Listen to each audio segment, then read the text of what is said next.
Good Thursday, YouTube modeling community.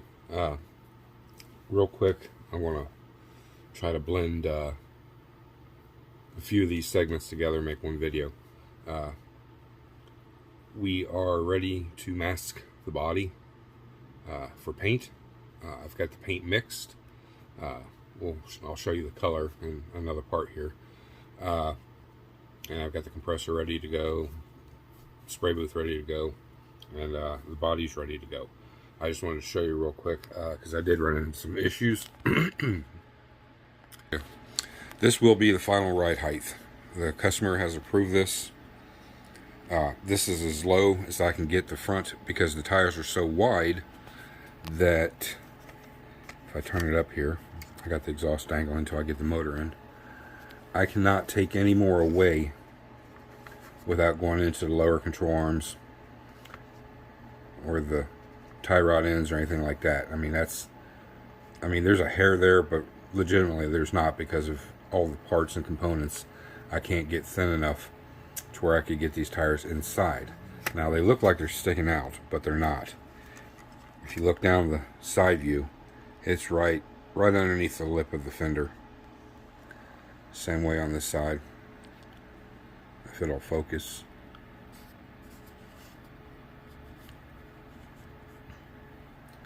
We'll zoom in then. There you go. You can see it's right underneath the lip. It is sitting level. Well, it's got a little rake to it.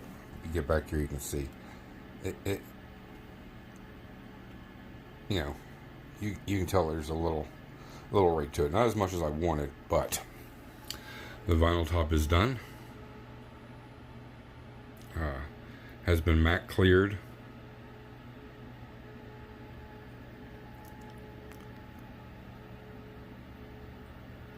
The details in there you can see now, even better with the black on it. So, get you back up here real quick. Got my old man specs on today. Hope everybody's having a good day. You know, you guys need to hit those bell notifications for these videos. Thumbs up, thumbs down, leave your comments. Had a great turnout for the garage diorama that's coming up. I appreciate it all, guys. It's going to be fun. I'm really looking forward to it. I have been for at least 5 years, and probably in the back of my little child brain all my life. So it's going to be very time consuming because I want to put every component I can into it, every detail, which is going to require me to 3D print a lot of stuff, still go search and find stuff.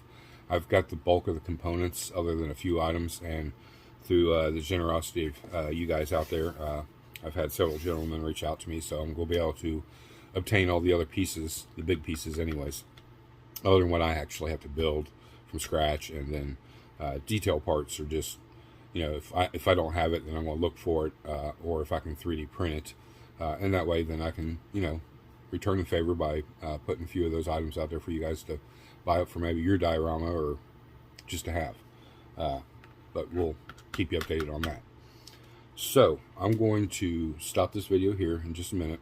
I'm going to get the body off the chassis, and then I've got everything set out here, the paint or tape and everything, and then we'll do a video of me taping it up, part of it, and then I'm going to stop the video and I'll finish taping it, and then we'll come back and we'll take it to the spray booth and we'll start laying down paint.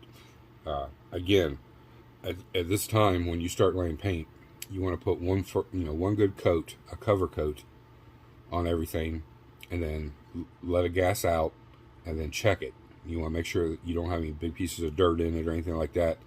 It's going to require you just to stop, let it dry, and then sand it out, and then move on to your next coats. That way you're not trying to sand junk out that's 2 or 3 layers deep, and you're not going to get it out. So that's how we're going to proceed with this. So if I do have to stop because get some dirt in it, we'll stop, and then I'll off camera I'll let it dry out, and then I'll sand it, and then I'll come back with another little video and add it to this. So I don't know how many parts this will be, but The first one, we're going to round the ride off about 5 minutes. So, okay guys, I'm back. As you can see, we got the body off the chassis. The way I start taping, especially since I got a vinyl top. Now, I've not ever done a vinyl top before in the past. Years ago I did, but I did the tape method, and and I painted some, and it was just, they weren't that good. This one's really clean. I got one little speck of dirt in here that I could not see when I was painting, and it's too late now, but it's not horrible. But I tape across my edges first. Now, I'm not worried about the chrome trim here, because that's going to get chromed, or chrome up here. I do want to be mindful of when I lay my tape. So I'll tape outside, I tape inside, and then we'll leave the body all exposed. So give me a minute here, and we'll start the process. This is the Scotch 3M 3mm, and this stuff is flexible. You can go around curves and stuff with it too, as long as you're careful. I just tear off a piece just to start with, because this is my actual taping guide. So when I lay this down, hope you guys can see this. I'm gonna get my big hands out of the way. I'm taping it down, and I just take my knife carefully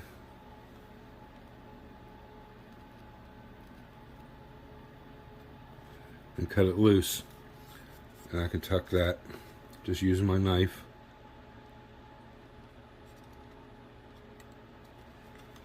Just take my finger and go back over it. This, I want to trim it up right there carefully. Don't want to push hard. Leave any scratches in the finish. Like I said, I don't care if I get the tape over the chrome trim or whatever that looks wonky, because when it's done, the chrome trim is going to be chrome, and you won't see the paint lapped up onto it or anything like that. This being 3mm, come back up here to a square edge or angled edge of my angle, the angle of my dangle.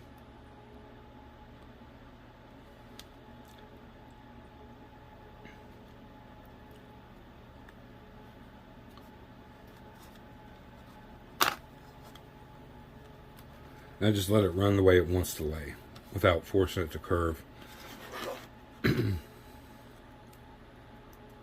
Like I said, all this right here, all this is going to be chrome. So I can leave it exposed. It doesn't matter if it gets yellow or not. We just want the yellow off the roof. So then I come back here, because the rain gutter is going to be chrome too. So I can go a little bit up on it, and then just guide my tape. I just want to make sure that I'm at least, if nothing more, up on the rain gutter. And then I come down here, and this is where I'm going to make a cut again, gently going where the chrome trim meets the fender or quarter panel.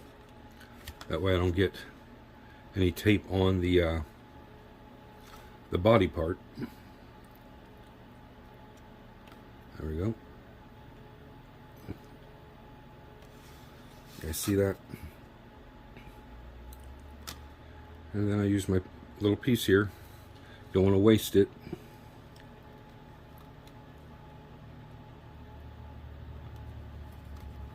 Then I run it down, just let it fold right there. Also, I'm doing is creating a border that I can use bigger tape to go with. So I got that. Now I need to do this side. So again, I'll start down here. I'll work it up.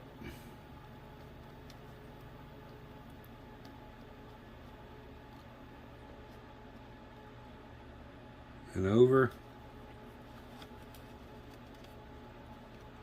Roll it under if it hangs over. That's the compressor, guys. Like I said, we are set up and ready to go. Now I just want to cut this, pull it back a little bit, and then cut it.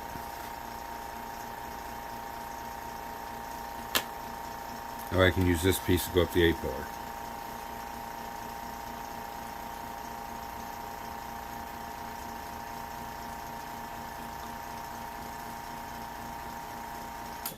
And then just let it run. Just kind of work it down in there with your fingers. You don't want to push too hard and break what you work so hard to get. And then this is where I just come in and see here, I'm down on the trim, and that's okay.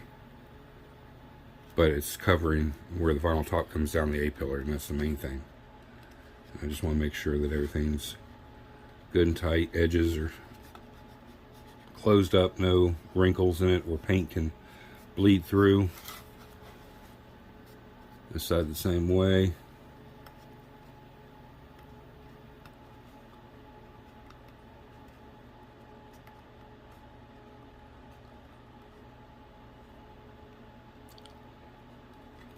And then I will come right here. My big hands are going to be in the way, guys. Sorry. This is going to be a kind of a precision cut, so.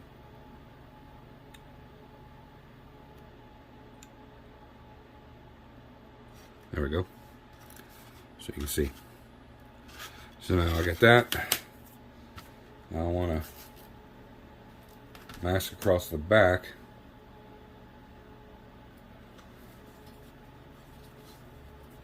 So I'm going to have to lay it up on its side. I don't know if I'll be able to do this and you guys see it, but we're going to try. I'll get it close to proximity.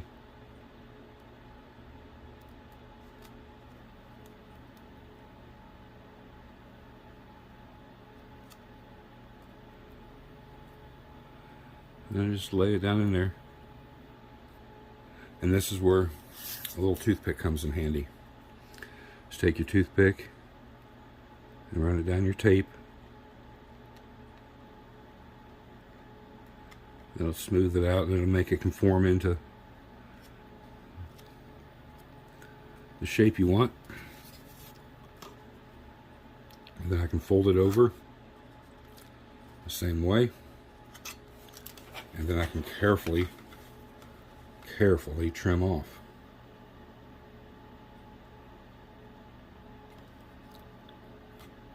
There we go. And then I can use this little piece.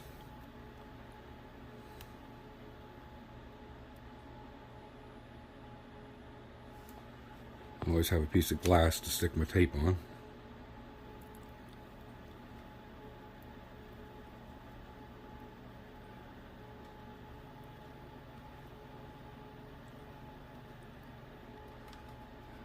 And you can manipulate your tape just a little bit because it's sticky back, so it's not going to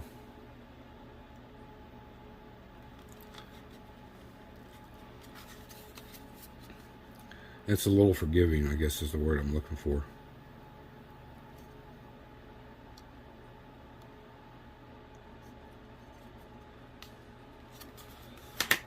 Then I'm going to take my toothpick, especially in these tight little areas. I want to make sure that my edges are down. I mean, you can always come back and touch up before you finish everything off. And I usually always have to. But there, I mean, that's covered. Now we'll use our little fall off piece here and we'll finish the other side.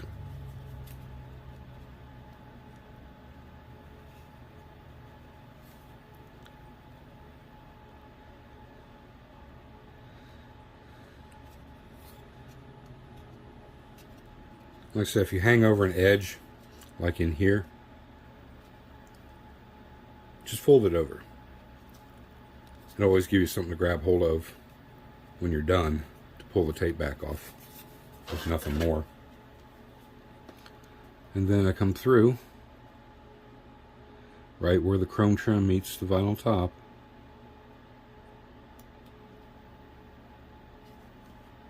Always look, make sure you're not going to cut into anything. and pull it away. So there you can see. So now I know this is protected, this is protected, this is all going to get wrapped on the roof. And I'll show you. I use this is Tamiya. I forget what freaking size. It's wide. It's about 1.5 inches, 1.75 inches wide. It might be as much as 2 inches. I'll tell you how we can find out. I know it's in millimeters, but get the old trusty snap on. It's almost 1 inch and 5/8. Yeah, right at 1 5/8 inches wide. It's a good wide coverage tape. And then if you're not careful, it will tear down the middle when you try to peel it back. So I always see it starting to tear, so then I come to the other side, pull it up a little bit, and then if it tears, I go in the area where it's tearing, put my finger there and pull, and then I get it as a whole piece. So now I just tear off a piece. Like I said, we're just patching over, so we're not too worried about anything at this point. I overlap about halfway. I always run that edge good and tight, and then I work my tape out. It's like you're putting on decals. You want to work out all the bubbles and all that. Then I get to here, then I can pull that up inside, because we don't want any overspray getting up underneath it and going between the tape and the roof. And any fingers that are in it, you can work those out with your thumb.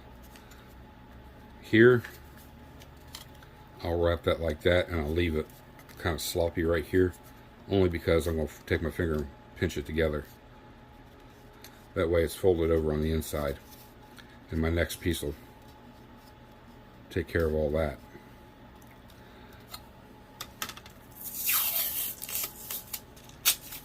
Another little wide piece, same way, start halfway on the tape. I run it, and I start working it out.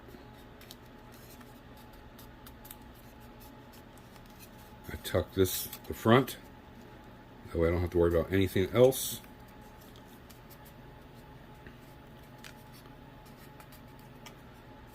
Now, this I will cut just a hair right about here. That way I can tuck this, and like I said, I leave this sloppy, guys, because I want it to conform. See, it's conformed on the inside there. I don't know if you can see. There we go. Now all I gotta do is add a little piece down in here, and it'll cover that up.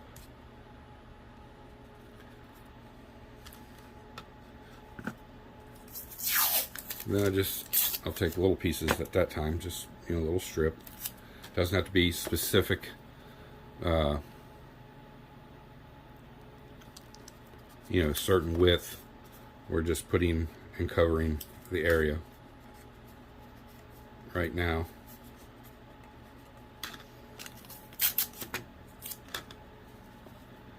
And I can get in there and get my angle, a little bit of the angle.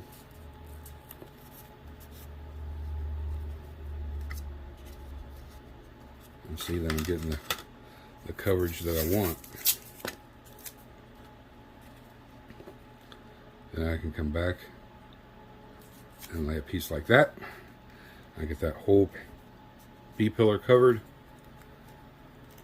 And then I want to pull it through. It's up here, so I know I need to slice probably right in the middle. Bring it down just a hair, so that way I can tuck this piece, and I can wrap this piece on the inside as well. And that's a good contact point in there like that. I can get that and pull that whole piece of tape off without touching anything out here. Now here's the delicate part. I got to come in here and cut, and I want to take this and get it to the inside. Cool, work first try. So now the back side, my B pillar or upper quarter panel, whatever you guys call them, I call it the B pillar. The whole thing, doesn't matter. So now all I gotta do is rinse, lather, and repeat, as I say. I just start with little pieces.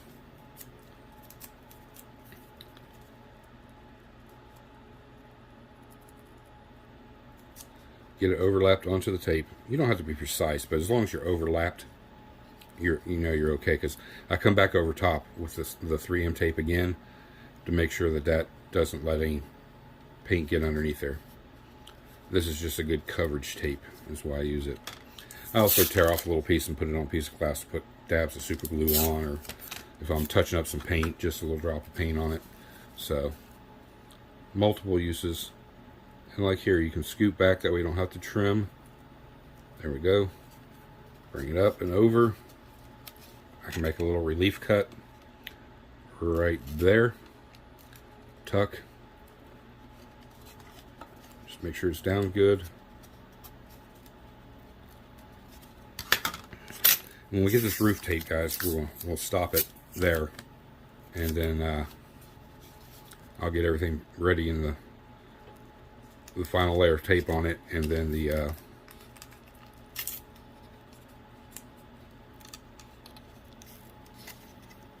we'll get it into the paint booth. It's going to be loud, so hope you guys can hear everything I'm saying. I'm going to try not to talk a whole lot. And when you get it about like that, this is where you got to be real tedious and trim it off. Make sure you're constantly pushing your tape down. You want to keep those edges tight.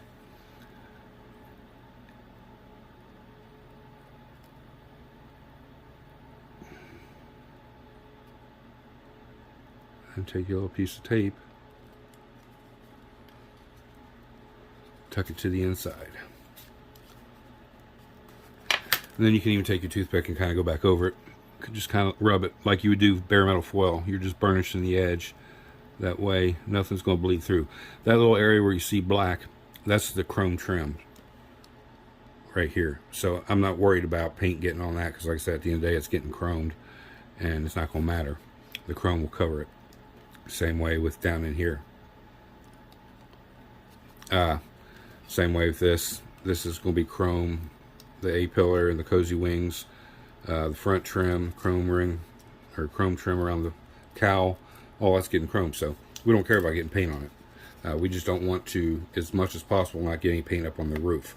Now, if you do, it's not the end of the day. You can come back and touch it up. I do with a real fine paintbrush. Like I said, my brush strokes go one direction. That way, it doesn't show. And we're golden. And then I'll wait for that to dry and gas out, and I'll put just a little dab of clear, matte clear, over top of that to protect it. And I did hit a spot back here when I was using the toothpick, so I am going to have to touch it up anyway. So it's not the end of the day. So we're going to stop it here, and we'll be back in a few minutes. Okay, guys, I'm back. Been about 5 minutes maybe, just to show you. I tint the inside. That just takes any precaution of the paint vapors getting up and underneath my edges of tape, and then I come back and I kind of, just make sure I don't want to have to do twice the work here. I don't mind a little touch up, but if I get a lot of yellow paint up on that roof, that's really going to be disappointing. It's not the end of the world. I can still mask off the body again and then respray the roof. Since everything's pretty prominent on this roof, it's going to would make it easy either way. But we are ready now. I'm going to take it over to the spray booth. I'll have to get everything set up there. So we'll be right back. Okay, guys, we're ready to spray. I'm getting ready to turn the compressor on, so it's going to get noisy. Just sit back, relax. Sorry, I ain't figured out how to put music in this yet. So you're going to have to just listen to all the noise, but you'll get to see me lay the paint down. So here we go.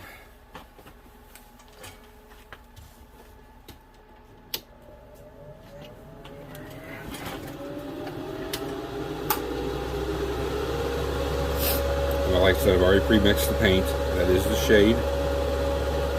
So a lighter yellow. This will go to the customer.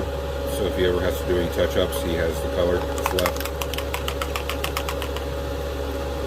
Using my trusty Pache H single action. Gravity feed.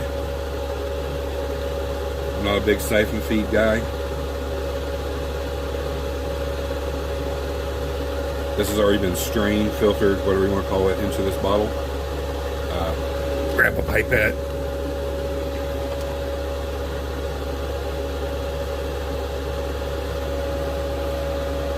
You guys can see. And then I fill my airbrush up.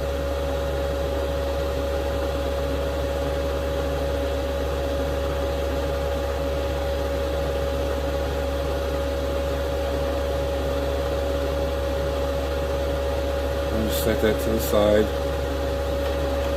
Put my lid back on the paint. I'm going to set this right here, guys. Sorry for blocking your view. Set it to the side. Stuff out of the way. Set that back that way. We're going to move you in a little closer. Give me some room. How about this? Get my chair to cooperate.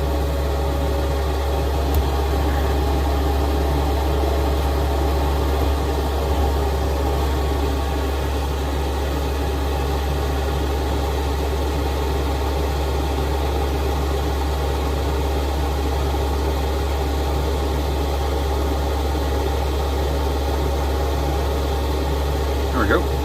Alright. Now, as always, I hope you guys can hear me. I shoot it off to the side until I get the flow that I want coming out. Like I said, for the first coat, and it's being masked, I want a light coat coming out. That way I can lay down a layer right up next to the paint. And since we got a vinyl top, we're going to start there versus underneath everything. So let me remove my old man specs. I can see far away, I just can't see close up.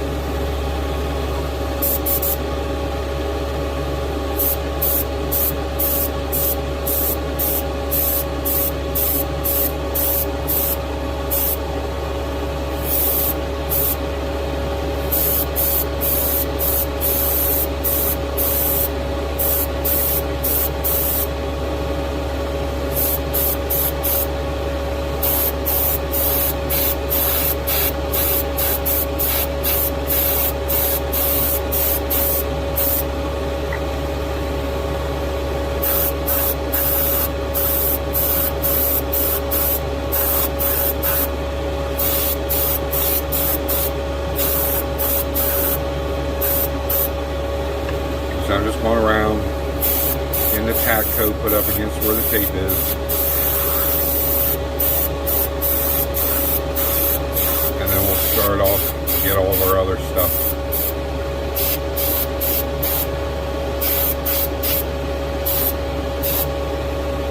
Alright.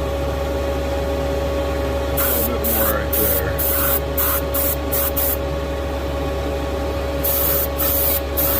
More down through here. The best thing about this water-based paint, it fades out pretty quick.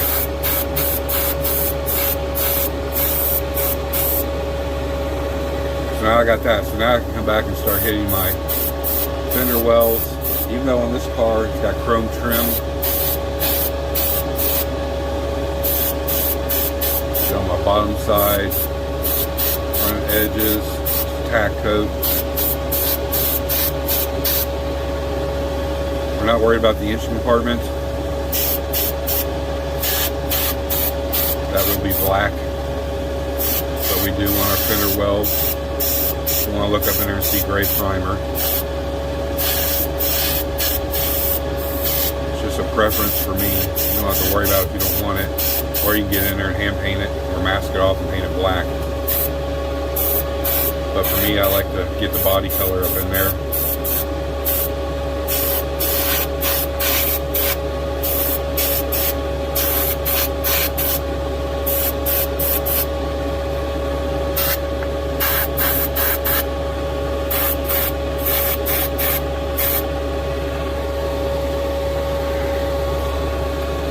sorry for bumping the camera, guys. Like I said, this is a tight area. I don't have my rig built yet. That's a this weekend project. And I won't have to worry about it so much anymore.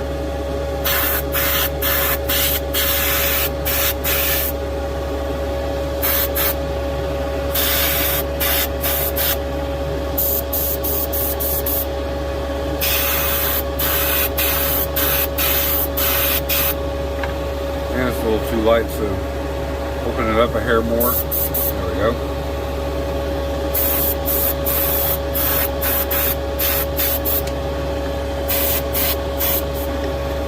And then the back wheel well, so you can see I kind of cut the tape back. That way I can get some paint up in there too as well. You can lay that a little heavier. It's all in your preference.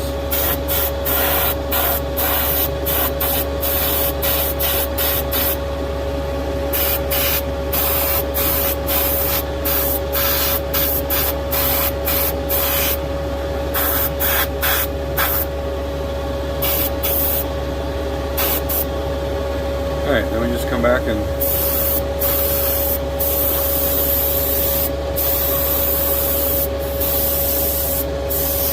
work the body.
Remember, the coverage isn't real good just because it's a tack coat.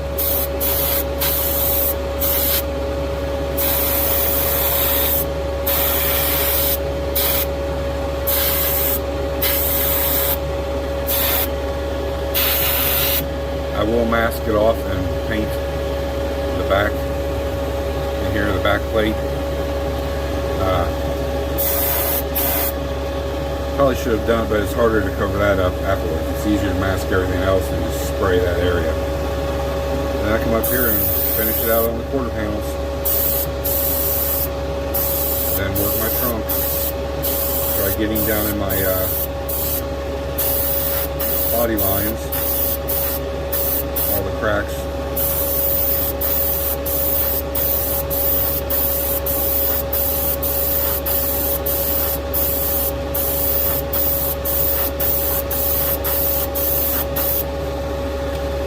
Got the top of this fender.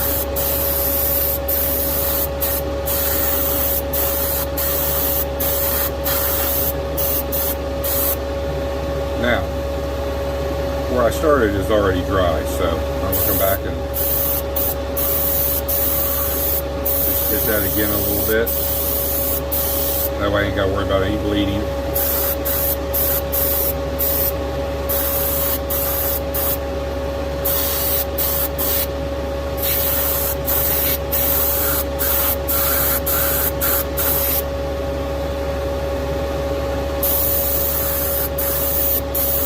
And this is what I like about Critex. I put clear in here, gloss clear. That way when I'm done painting, I've got my smooth surface if I don't have to sand to lay my decals on. And even if I do, I can still lay my decals. Then I'll come back with the 2K clear for the final, final coverage. So, there you go. You guys get a base idea. That's the base coat. Like I said, it'll get probably about 6 layers, 6 coats. on this. I'm going to stop the video here.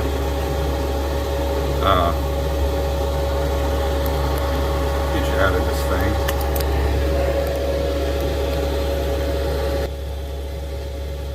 There we go. So I hope you enjoyed this. The color, it's probably a hair lighter than the box art, and that's what I wanted. And the main reason is because it's getting black decals. It's got a black roof, the tires are black, the center of the wheels are black. I want all those features to pop. I don't want it to be drowned into the paint. So, like I said, me and Jay discussed it. You know, he gave me free reign for the color as long as it's yellow. And, you know, everything I do is ran by him before I do it. Same way with the suspension. I didn't want to start hacking even more, take longer, probably have to search for certain parts to get that, to tuck those tires. Those tires are probably a 10-inch wide tire for the front in scale. Now, if I had some 8-inch wide, they'd been up inside the fender wells, no problem. And my first fit, they were. But what I didn't account for was that the lower control arms and upper control arms, the distance they stick out away from the frame, that kept me from going in any further to be able to tuck those tires up. But it's still got a great stance. It looks really good, in my opinion. And Jay likes it, and that's all that matters. It's his model. It ain't mine. Excuse me. So if you guys like this, hit those thumbs up, thumbs down, leave a comment. I'm shaking everywhere. Make sure you set your bell notifications. If you're not a subscriber yet, please subscribe. And thank you to all my current subscriptions, past subscribers, future subscribers. We got a lot coming here, and I'm holding this, so it's a little shaky. I'm sorry. I'm gonna get off here so I can get this finished painted, and I'll come back and add a little few-minute clip to this of after I get all the paint on. That way you guys can see the finished color. So until then, it's Rusty Rotor. I'm out. Alright guys, we're back. This will be the end of the video. I hope it blends together good, so just bear with it. Trying something new. Got all the paint done. We're going to unmask it. So this video will probably run a little long. Just, you know, bear with me. I gotta get my old man specs on. I'm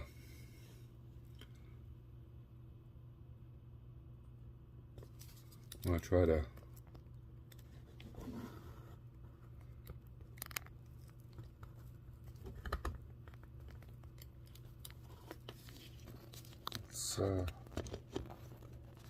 see how that does.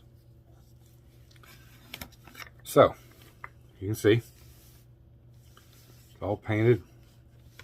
So I'll turn you around here real quick. There we go. Lighting's a little better that way.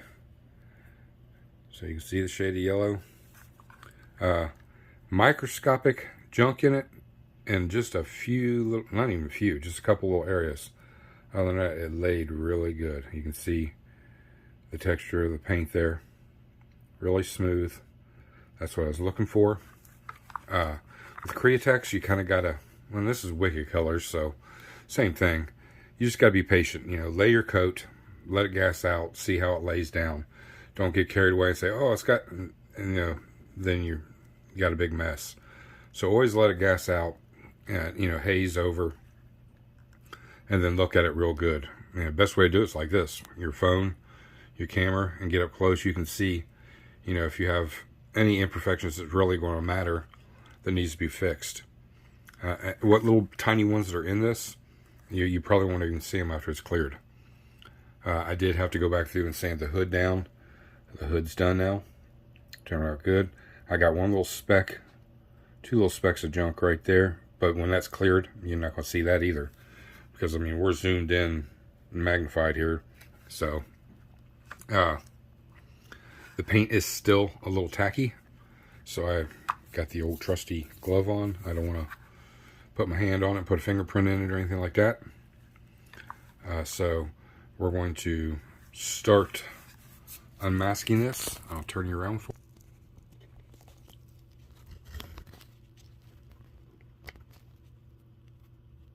hopefully you don't fall. I always just start at the edge of the tape, pick at it till I get it up to where I can grab it with my finger or tweezers. I just create a little pile somewhere out of the way. I will have to take it off the stand here in a minute to get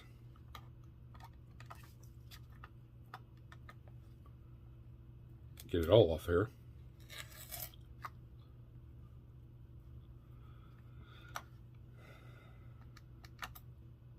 But I can kind of see my layers of tape right now, so I can work it off layer by layer. You know, it's all up to you. There's no exact science to it. It's just whatever you're comfortable with and works for you.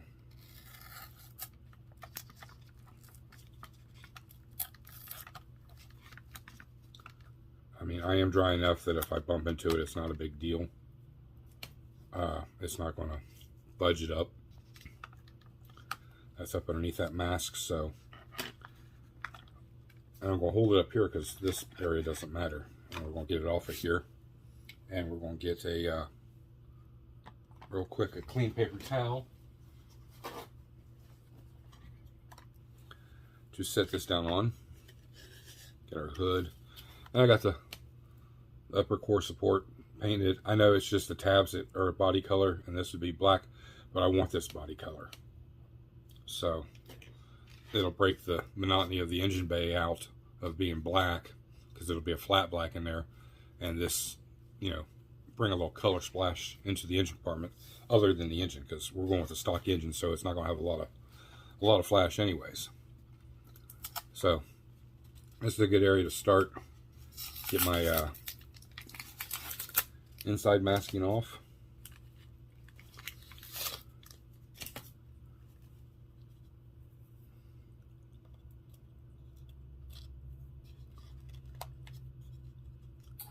Really helps if I have fingernails. I'm sure a great bit. But I'm one of those guys, nervous habit of chewing my nails down, and it's always because they've been super thin, and if I let them grow, they just peel back and tear, and it's a mess. I still have to come back in and hand paint the headliner, so I didn't want to get a lot of yellow in. I wanted to have, you see I got a little bit of yellow in there, but that's not going to be too bad. That way I can get the white to cover really good.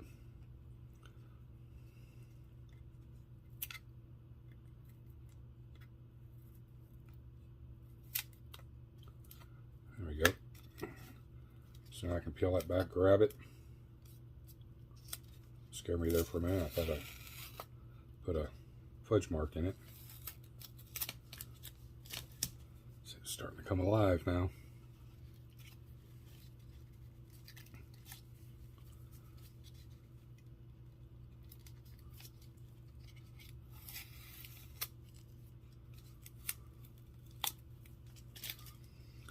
And this is a good part to where, you know, I can see if I'm going to have to touch anything up too, because I want to do that before I do any clear or final clear. Now the roof has been final clear, but where I made that little mistake I was telling you about earlier, see it down in there, nice crisp clean line. That's what I was looking for. Usually it doesn't happen for me. I have to come back and, you know, do the touch-up game. And always, here's a good point. So where these two pieces of tape overlap each other, that's where you want to peel it back. You don't want to go back here and get on the paint surface, which everybody knows, but for you guys that, you know, haven't done a lot of painting, it's always good to overlap. That way you have a point of contact. That's what I call it. So if you're getting in there with tweezers, you can pull that piece of tape off without, you know, stabbing the body or scratching it with the tweezers or your fingernail or whatever. So I just come in there and I just pick at it a little bit until I can get a hold of it. And this is my next purchase, guys. As far as tools go, is a high-grade pair of tweezers. I have a couple, but most of these are the cheap little, you know, here's the part number. you know, crap you can get off Amazon or wherever. They come in a set. They're okay, but the metal's so soft they bend, the tips bend, and it makes everything a living hell. Especially if you're working with little fiddly parts that, you know, you don't want to drop one or to come off on you. I'm just going to kind of keep talking to you guys as I'm doing this, because I'm concentrating. I don't want to scratch it.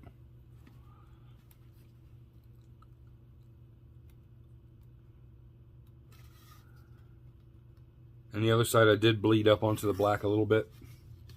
Not horrible, but it'll be easy to touch up. I don't know if you can see down in there or not. It got up a little bit above the chrome. So not bad though. Not bad at all. By any means. Right now I'm tickled pink that this has turned out as good as it has. Because that makes my life easier without having to go back and do a lot of, you know, touch-up work or anything like that. I did get a little bleed-through spot right there. But then again, at the end of the day, that's all I get. Like they say, you're golden, pony boy. Same way. That's why I like overlap spots. I can reach up here without worrying about contacting the paint and peel my tape. And always go slow. Nice crisp line. And then when I get here, this is where I gotta be careful. I want to stay on the chrome part to pull my tape back. That way I don't scratch the paint. There we go. One more piece, guys. Same way here. Always try to be on where the chrome trim's going to be. That way if you do chip the paint, you haven't done the chrome trim yet, so it doesn't matter. There we go. And there'll be a little tiny tad bit of touch up on that A-pillar. But overall, there we go. Our base of everything's done. Now when this completely cures out, I'll mask off and spray the back end of that. Because I usually brush paint it, but this is a really good kit and the detail's crisp, so I want to make that nice and crisp too. And the only way to really do that is to airbrush that in there.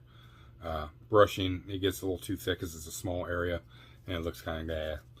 But we have a definitive line to tape around, and to keep, you know, I have this mask right here I can put around the rest of the body, tape it up, put a tint. I'll always tape on the back side of the taillights. That keeps blow by from coming in and getting all over everything. And everything will be masked up over top. These little touch-up areas, I'll go through with a fine tooth comb. I see 1, 2, 3, 4, 5,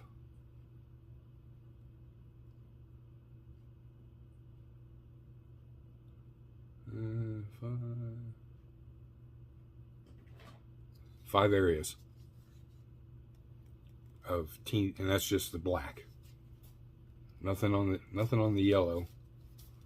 It is pretty much dry to touch. Like I said, you don't want to put pressure on it and you'll leave a fingerprint in it still. I see nothing on the body that's going to require any work. I mean, she's smooth. And as it cures out completely, it's still going to level as it cures and, you know, hazes out. But before I do anything to the body, at this stage, I'll let it go a day or two and get fully dry. You know, I'll have everything touched up, and then I'll start putting the decals on. So our next video, next Tuesday, will be, you know, I'm not great at decals, guys, so I'm really not going to, there's no method to my madness on decals. It's just I hope and pray that I get them on good and I don't have any issues with them. So we will probably have the decals on it before the video, but that video will be remasking, getting everything ready, and spray this black back here. And then getting ready for clear, because I'll go back at these little areas that I touch up. I'll put a little of the clear with a tiny little brush over those areas to protect them. And then it's pretty much, I'll mask off down those lines nice and edged when I do the chrome. That way I don't get no chrome up on the paint, hopefully. Knock on wood. But yeah, she's looking really good, guys. Good color. Good coverage. Let's see, that paint lays still so thin that it doesn't hamper the hood going on as far as being too tight. The gaps are still good. I know a lot of times if you use paint, like especially rattle cans, and you're using the Rust-Oleum 2X or whatever brand that is, or you know, any of these others, that paint comes out so thick and heavy. You get a little too much buildup, that hood's not going to fit in there right. It's going to peel the paint off of it. I've done it. This is from my trial and experience. So I know for a fact that it will do it. You may get by a few times, or maybe even a dozen times, and it not. But you're going to have that 1, 2, 3, 4 times it happens, and it's going to be on the one that really matters. And it's like, crap, now you got to sand everything down, probably reprime, repaint. So a thinner paint, decant. I like buying rattle cans, mostly hobby grade. That way I'll decant them and I'll spray them through my airbrush. Because I can control the volume of spray coming out of my airbrush where I can't on the rattle cans. Now there is different tips you can get for your rattle cans, and it'll find, ultra fine, real thin lines, wider. I know a lot of guys that do graffiti from back when I was a kid, that they've got all these different tips they use, and I mean they can write cursive script. It don't matter with an aerosol can. But you don't want to go through all that. It's just as easy to clean out an airbrush, and if you had to change the needle or whatever, or have multiple airbrushes to where it's set up, 0.3, 0.5, a 0.2 or 0.1 needle in it. That way you can do the real fine intricacy work like an artist would use. But I mean, I use a 3 and a 5. That's what I use most of the time. 5 for my clear all the time. 3 is usually what I use for the body. Right now I'm using a 5 because my 3, the tip is wallered out and it just sprays everywhere. So, but that was sprayed with a 0.5 in that pache, the roof and the paint, and it laid smooth like butter. It's just controlling everything and taking the time and let it haze out before you go to your next layer of paint. That way you can stop if you have to, let the body dry, and sand. Now with me sanding this hood, it hadn't cured yet. It peeled every bit of the paint off one side of the hood here. So I got it off, and I came back in a little heavier grit. I think it was like 2000, and went over it again and toothed it up, cleaned it, and then shot it with the paint. And I worked my layers up until it blended in. And you can't tell the difference where the one side was painted and I stripped the other side. So, it's patience. Patience is keys. All right, guys. Again, thank you to all my subscribers, new and old. Ones that aren't subscribed yet, thanking you in advance.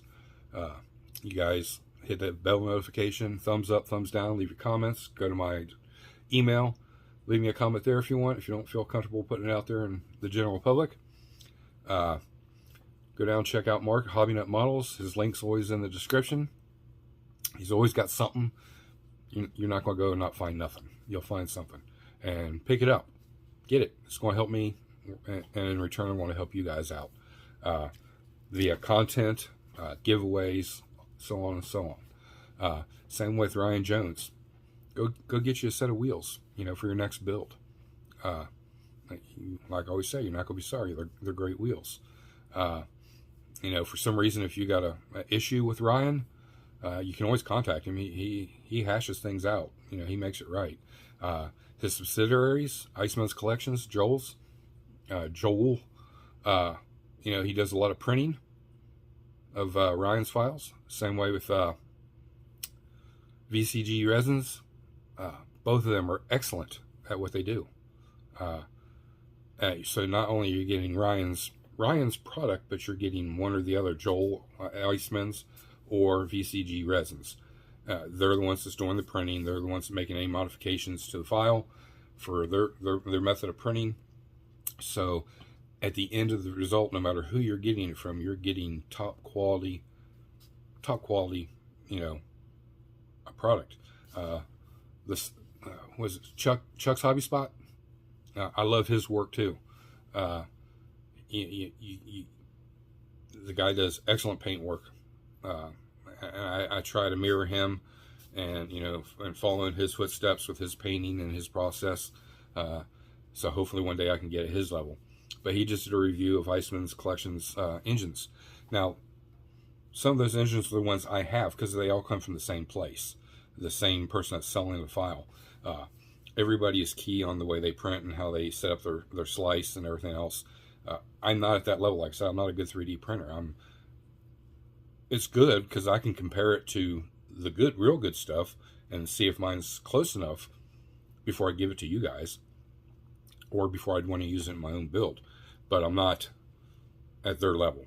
So again, I apologize for this long video, but you know, it's the only way I can do it to really kind of show you guys step by step. Friday, tomorrow. Is it tomorrow? Yeah, tomorrow. Won't be a bench update because there's nothing to update.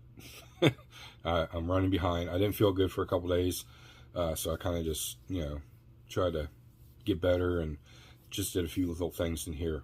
I will have some little updates on stuff, and may do an end of the week mail call just for this week, and then Monday will be just a mental Monday, most likely, unless something else comes in. And we'll just kind of keep the flow going, keep the same days going. When this build ends, I won't be having the videos on Tuesdays and Thursdays. It'll be just Monday, Wednesday, and Fridays. I do have some outdoor projects as I'm getting better and my legs getting better. I can get up and move around a little bit for a little while through the day. So I've got some projects that have been put on hold. I got to get done. We will be working on the ramp truck, finish up Wife's Choice, the 69. All that stuff, we'll go over that more tomorrow. Till then, this is Rusty Rotor. I'm out.